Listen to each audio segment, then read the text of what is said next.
Bonjour tout le monde, bienvenue à l'épisode 6 de la série sur la programmation C#.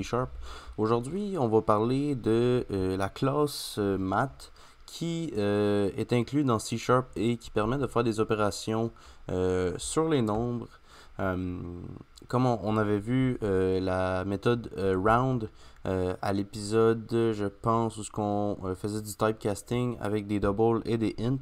Ben maintenant, on va voir plus en détail chaque fonction de la méthode math, les plus importantes.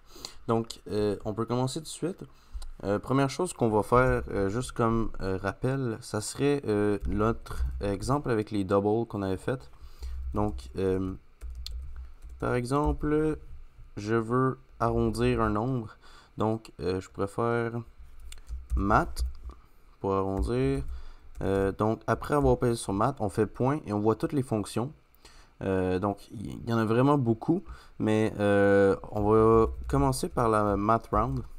Donc, la math round, on voit que on doit mettre un double.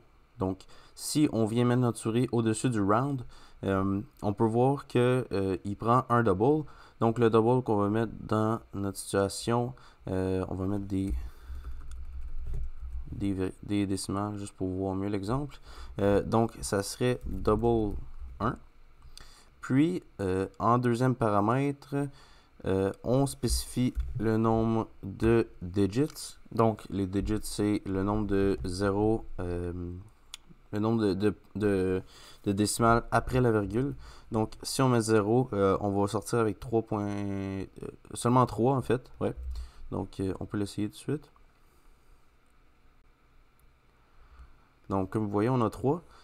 Par exemple, si on voulait mettre 2 décimales, on aurait pu faire 2 et on aurait eu 3.33.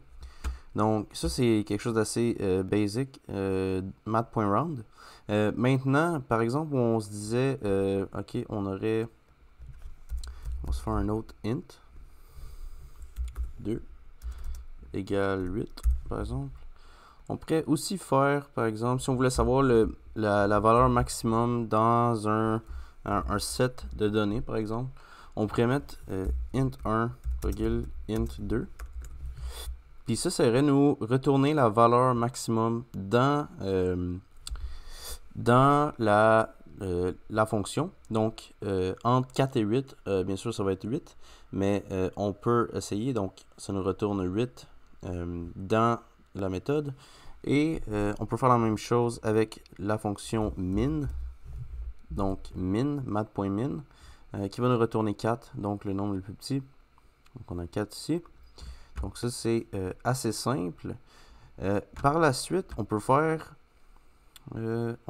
ici math.sqrt. Donc, square root.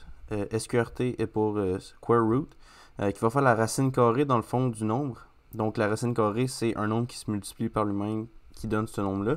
Donc, par exemple, si on met int 1, ben, la racine carrée, ça va être 2 parce que 2 fois 2, ça donne 4. Donc, on va le faire ici. Donc, on peut voir que ça nous donne 2 quand on fait square root. Après ça, on a beaucoup d'autres. On va y aller avec pow. Donc, on voit que pow prend un double. En fait, 2 doubles pour spécifier le premier nombre qui est le nombre. Et après ça, on veut faire la puissance dans le fond de ce nombre-là. Donc, la puissance, c'est par exemple un exposant. Donc, 1 exposé à la 2 va donner 1. 2 exposé à la 2, 4. 2 exposé à la 3, 8. Donc, on préfère 2,3 par exemple. Ça va nous donner 8. Juste comme ça ici. Donc, assez simple comme méthode.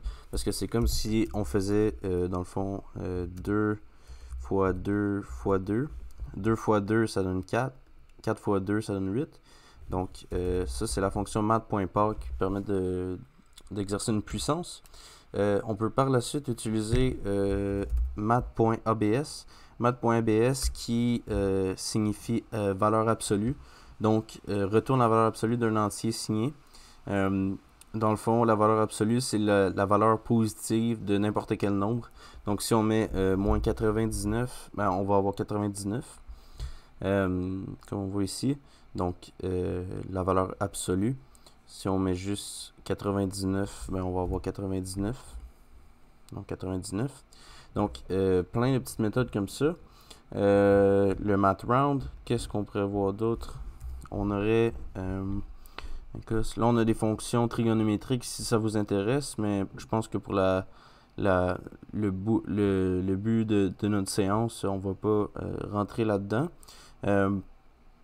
Donc, c'est pas mal les méthodes principales dans notre exemple. Donc, c'est très utile, par exemple, le max round ou le max min, le math round, désolé, et le min max. On pourrait les utiliser, par exemple, dans des tableaux de données. Donc, si on faisait des tableaux de données pour un logiciel, générer des données, on veut arrondir à 2 décimales, par exemple. On se fait un math.round pour arrondir ça. Sinon, ben, il y a plusieurs autres utilités, dépendamment de votre programme. Mais une de ceux-là, c'est le fait qu'on peut arrondir un int, comme on avait vu la dernière fois.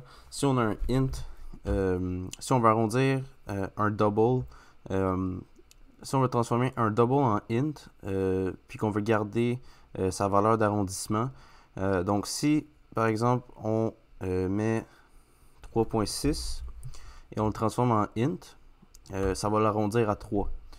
Donc, ça ne fera pas un arrondissement mathématique, ça va faire juste un arrondissement binaire. Donc, on pourrait à ce moment-là faire un double, comme ça. On pourrait faire round. Comme ça, on met double 1. Donc, ça va rendre notre double à 4. Puis après ça, on transforme en int pour être sûr de garder un bon arrondissement. Donc, c'est une des fonctions. La section math.multiples fonctions est assez courte, mais c'est vraiment utile quand vous voulez faire du traitement de données. Donc, je sentais qu'un épisode là-dessus est important. Ça va être tout pour cet épisode. Un épisode un peu plus court que d'habitude. Dans le prochain épisode, on va parler de if-else. Donc, dans le fond, toutes les conditions, ainsi que le switch case, pour ensuite poursuivre avec les boucles. Donc, je vous laisse là-dessus pour le 6e épisode et on se voit dans le prochain épisode.